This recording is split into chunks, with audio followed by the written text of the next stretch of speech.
Vlieland, eiland van vogels en van meesken. Een verkenning in beeld aan de hand van passanten.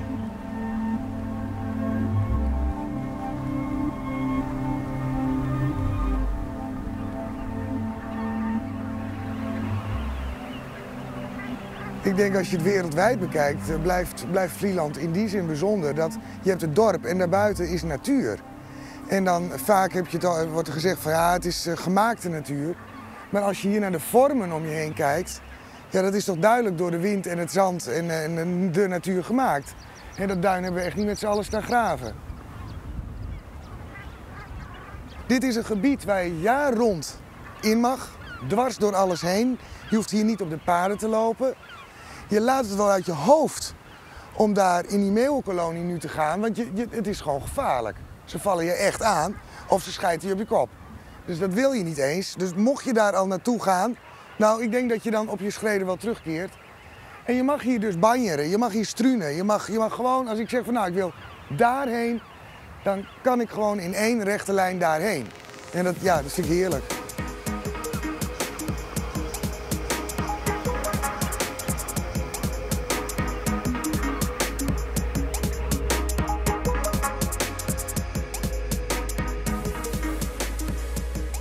De Kroonspolders mij aan de eerste kant het posthuis Waard. Als het om vogels gaat, is dit het drokste plakje van net alleen Vlieland, maar heel Nederland. Zout en zwiert wetter komen elkaar jitje in. Bij heeg wetter streamt de Waardzee naar binnen. Naast verste bewoners, liekels deze eiders, of deze bergen aan mijn jong, binnen de Leppelbekken de meest opvallende tijdelijke bewoners. In het broedseizoen zijn een aantal gebieden afgesloten in verband met het zegt het al, het broedseizoen. Dus kolonies, meeuwen, lepelaars. En dan is de Kroonspolders het jaar rond afgesloten. Waarom is dat? Dat is niet alleen om het broedgebied wat het is, maar door het jaar heen, door de getijdenbeweging, eb en vloed, zijn de polders ook uitvalsbasis voor meeuwen, steltlopers, eenden, ganzen. En als daar mensen doorheen gelopen, dan hebben die vogels geen rust. Die zoeken dus die plek op waar rust is. En daarom is dat zeg maar in het verleden zo besloten.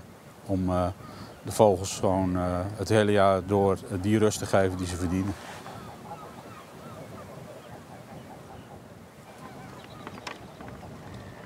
Iedereen komt hier naartoe, want het posthuis is natuurlijk het eindstation, want dat is het laatste restaurant op Vlieland. Dus men komt van het dorp of via de Noord, via het Schelpenpad of via de Postweg, gaat even wat drinken. En dan is een deel van die mensen die gaat ook bij de polders kijken en op het Wad. In de vogeltrektijd dan zijn er echt mensen die hier voor vogels naartoe komen en dan is er veel loop. Om de polders heen. Maar in het hoogseizoen, en dat is eigenlijk op heel Vlieland zo, uiteindelijk zie je de mensen niet eens terug die over de wegen en over de schelpenpaden fietsen. In onze terreinen er zijn heel veel mensen die genieten, maar over het algemeen zie je die eigenlijk niet terug. Maar er binnen vanzelfs altijd een uitzonderings. En de mens gaat nog meer rond te krijgen in de polders. Zij is er nou een vogelsjag hut te hypenen.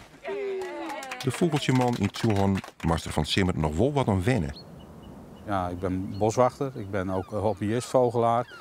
Je hebt de polderdijk. Voor mij had dit niet gehoeven. Want de polderdijk is eigenlijk al een vogelboulevard, is gewoon de plek bij uitstek. Maar ja, we willen de mensen wat bieden, dus ook een soort slecht weeraccommodatie.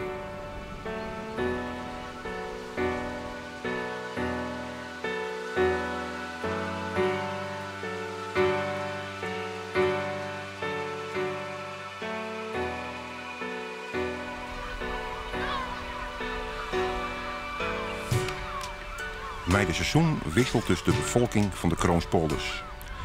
Hier verdient het in het begin van december een briedende leppelbek haar jong. En in de jest komt de vogeltrek weer op gang. Dan komen de vrijwilligers van de Finkenbaan in actie.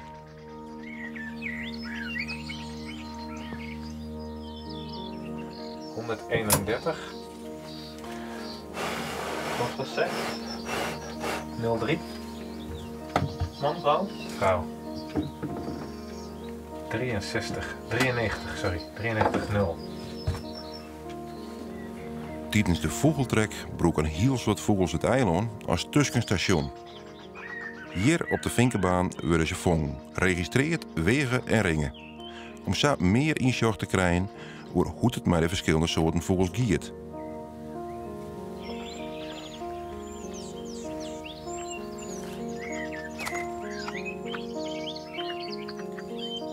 Het is niet alleen wetenschappelijk nieuwsgierig voor de man, maar er is ook nog zo wat als jachtinstinct. Het is voor haar een sport om bijzondere soorten te spotten en te vangen. En dat slaagt het deze dag heel goed. Die is echt mooi. Wat hebben we hier? Dit is een grote goudvink. Die is nog mooier en nog roder en nog groter dan onze eigen goudvink. Die komt een beetje uit Noordoost-Europa. Het is een mannetje, mooi, heel rood. Mooi zwart petje en vrouwtje is veel doffer gekleurd. En het is een jonge vogel, dat kan je aan de dekveren hier zien. Dus het is een mannetje die dit jaar uit eigen gekropen is ergens in Noordoost-Europa. En wat haast niet gebeurt jou het al. Het zie net een grote waaskrabber aan. Ondervleugel ook even dadelijk. Bovenvleugel, ondervleugel. Even kun je hem recht houden, Luc? Wat is dat zo? Ja. Dus hij is klaar, gemeten en geringd. Een jong vrouwtje, blauwe kikkerdief. Nou, mag u los? Oh, ja.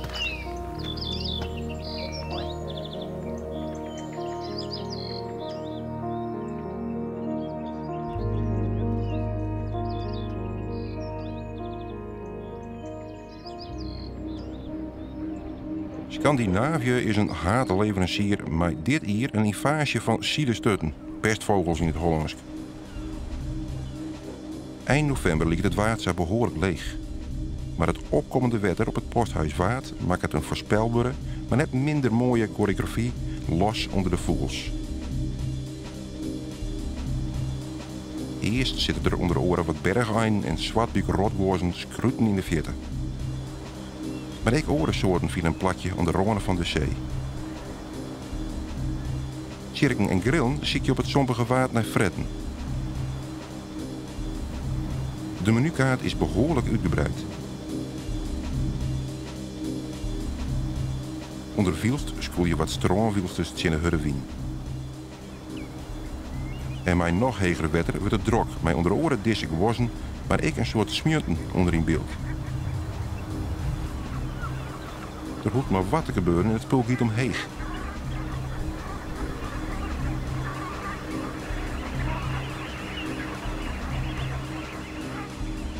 Vooral de zwartbuik rotgoers is een noffelijke soort. Een vogel die in Siberië breert is net wend om meesken zo'n je verwacht je. Maar toch kunnen ze dicht bij het dorp vinden. Je zullen die zuiver van de Veerboot Oceaan kennen. Vogels winnen het in aantal van badgasten op en bij het eiland. Vooral in de jest. Maar een van de plakken dat bezoekers simmerduis wat op een knoetje bijlijk wordt te vinden binnen, is hier. Nou, ze zitten in ieder geval op de fiets. Dit is het pad om de Noord, zoals het heet. Je ziet hier, we staan hier wat hoger. Je kunt hier de Noord- en de Waddenzee zien. Dus eigenlijk iedereen die naar Vlieland toe komt, die gaat wandelen, fietsen. En dan fiets je sowieso dit pad. Je komt weer uit een dal, je komt omhoog. Ja, en het is altijd heerlijk om de Noordzee te zien.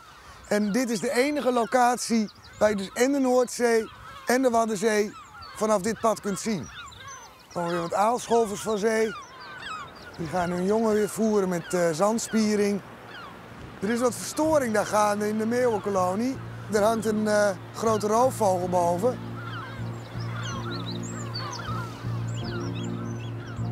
In de jest is het hier een stuk rijstiger.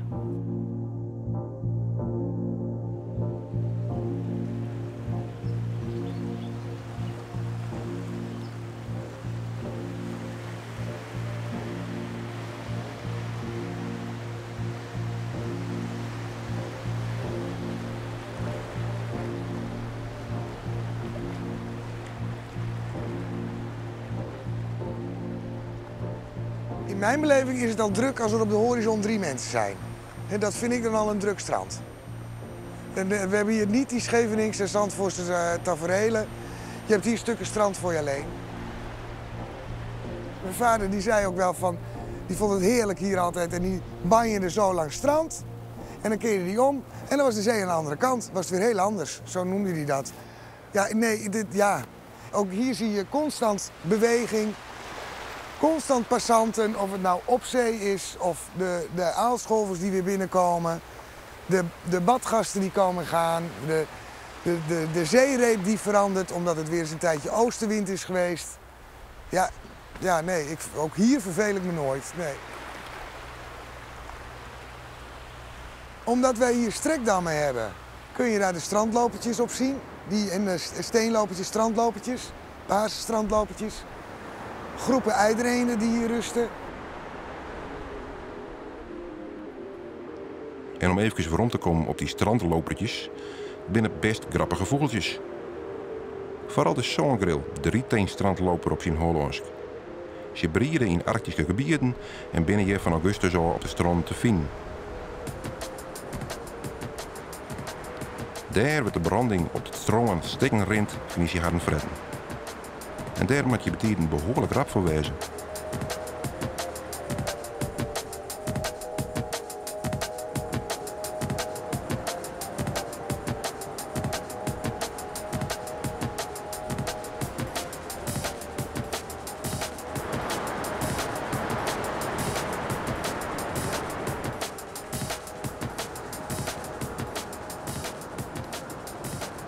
Dus karrel je ik nog een paar stienpikkers tussen.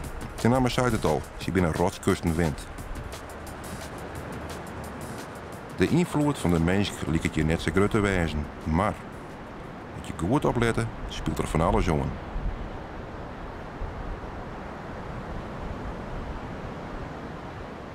Het is een trend die de afgelopen jaren zichtbaar is.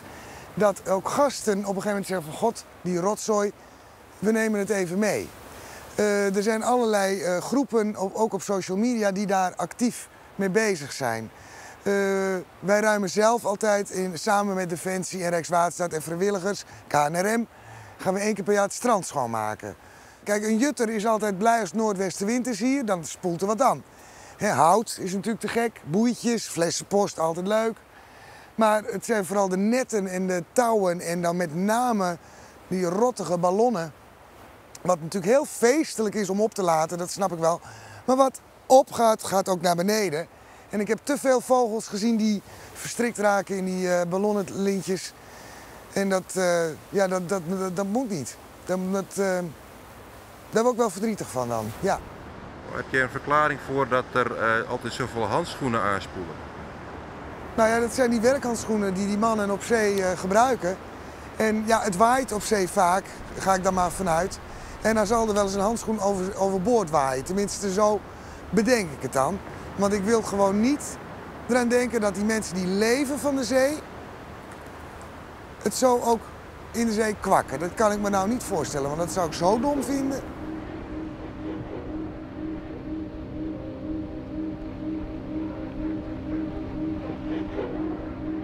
Als je het oestraan en een leeg landschap hebben, is er geen groter contrast als tussen het dorp en de orenkant van het eiland. De Vliehors. Hier het domein van de Meesk en het domein van Defensie. Maar ik vooral van de vogels. Krijgt omdat je er 4 dagen in een week net komen kennen, kun je bred worden. Op dit plak binnen dat benam Noordse steensen en wietsteensen. En als je goed joggen, zit hier een jong onder dit plantje.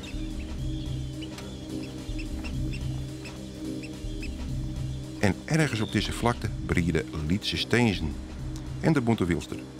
Heel zeldzaam en heel kwetsbaar.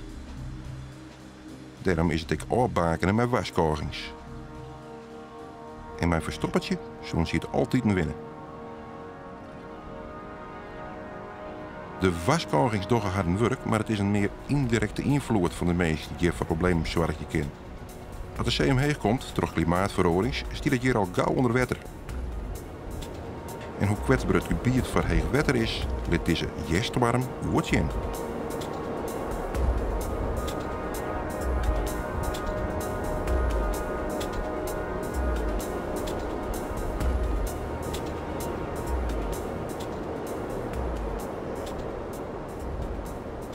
Het is net zo vreemd dat schreeuwer en Scandinavië-leerfaber Gerrit-Jan Zwier op Vlieland al het noordelijke gevoel kregen. We never learned to use a compass. We never learned to read these maps. We always yearned for far off countries. We never found a straight way back, and it's a miracle. It's a miracle. We found you.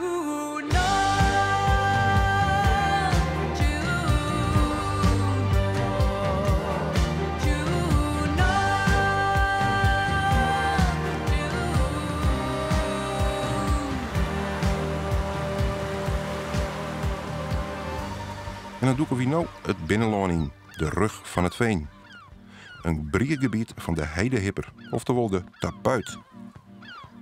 Ik kom hier heel graag, ook gewoon in mijn vrije tijd. Ik woon hier vlakbij.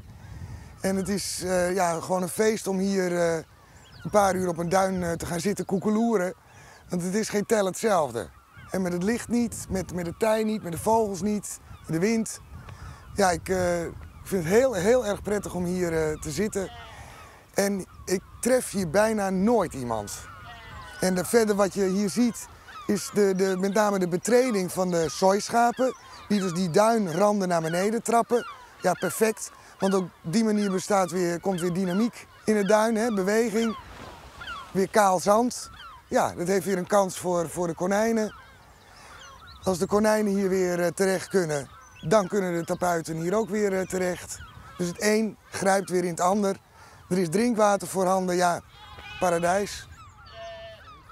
Er is jaren geleden, en meen ik zelfs voor de Tweede Wereldoorlog of direct daarna in die jaren, dat ze ook de bergeenden, want die broeden ook in Vlaat, konijnenholen, maar ook de tapuiten, dat ze even geholpen hebben. Dat mensen zelf dus holen al gemaakt hebben. Ik weet niet of dat wenselijk is, maar het is een optie. Iedereen die een beetje van de natuur houdt, die realiseert zich dat zo'n tapuit erbij hoort. In het hele systeem hoort die tapuit erbij. En daarbij is het is ook nog eens een keer een heel mooi vogeltje om te zien. Maar fine maar eens, dat valt eerst boord aan. Dit is Viersten te Grut en Fred liet zijn vogeltjes. Hier is je niet in thuis. En dit is een piepjurk, jammer.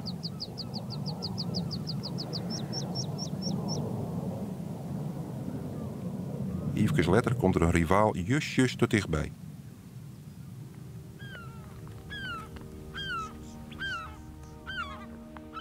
Mij helpt van een heel legioen om boskwachters slacht het mij dochs de heidehippers te vinden, voordat ze naar Afrika verloeken. Het gaat om een heid en een jong. En dan gebeurt er dit. Het jong wil fretten ha. Honger. Honger. De heid zucht de andere kant uit en liet het net helpen te wonen. Het jong is net blied. Heidi. Heidi. Heidi? Zit ik erachterom? Ja.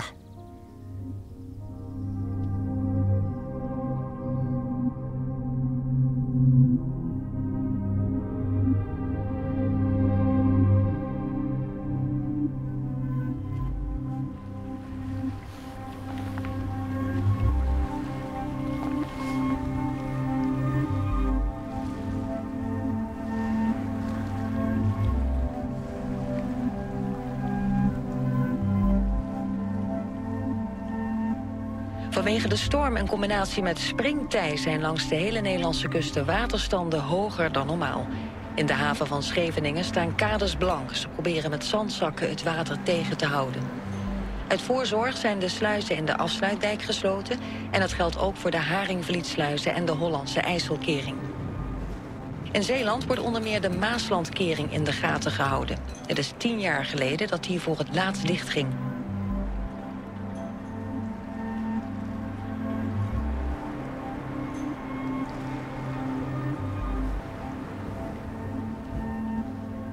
Ik is het hege wetter waarom in de Waadzee. Het is nog goed te zien hoe vier het wetter kaam is.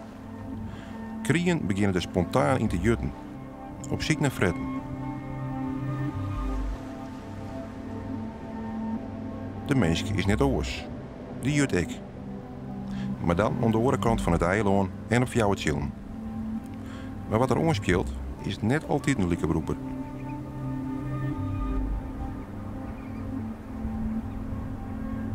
En eens zorgen we hier twee verschillende strategieën om te gaan met het koude waar. Een groot aantal stroomlippen levert energie in om energie te krijgen. Zij zieken en fretten in de groen. Haar snavel is daar ik geschikt voor. De meeste wielpen kiezen ervoor om zo min mogelijk energie te broeken en kroepen bij elkaar in de leiden. Maar een liets aantal beziekt mogelijk inspireren door de stroomlippen door dat bij elkaar te skarrelen. En het is maar de vraag of dat wel zo'n goede kaart is. Harensnavels door het beter in de weken waardbaaien.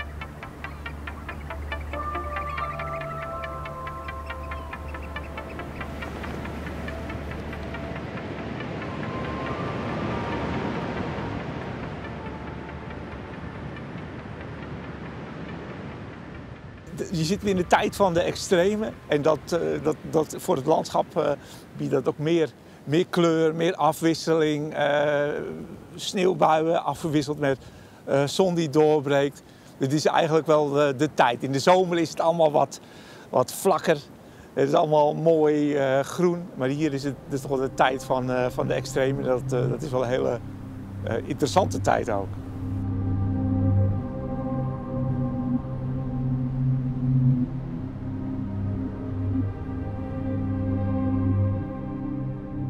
We staan hier op het punt tussen de Bomenland en het posthuis Wad en het posthuis Kwelder.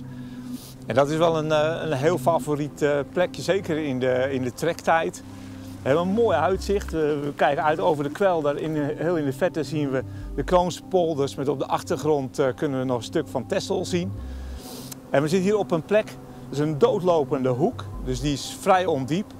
En dus de steltlopers, de rozengrutto's en de kanoeten die kunnen toch vrij lang hier bij opkomend water fourageren. Dus je krijgt een soort opstuwing van trekvogels en steltlopers.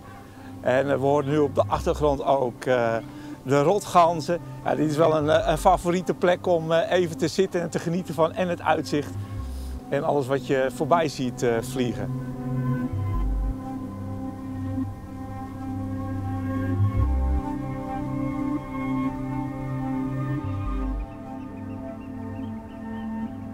We hebben wel eens wat sneeuwval en wat winterse buien, maar dat is toch wel redelijk zeldzaam.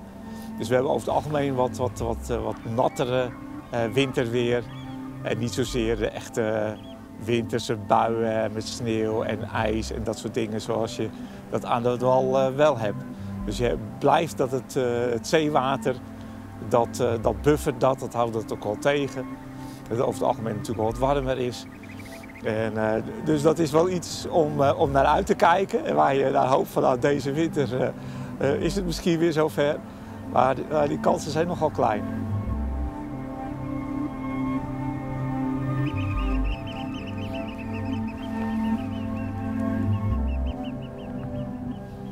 Er zijn natuurlijk heel veel vogels die hier overwinteren en niet verder trekken naar het zuiden.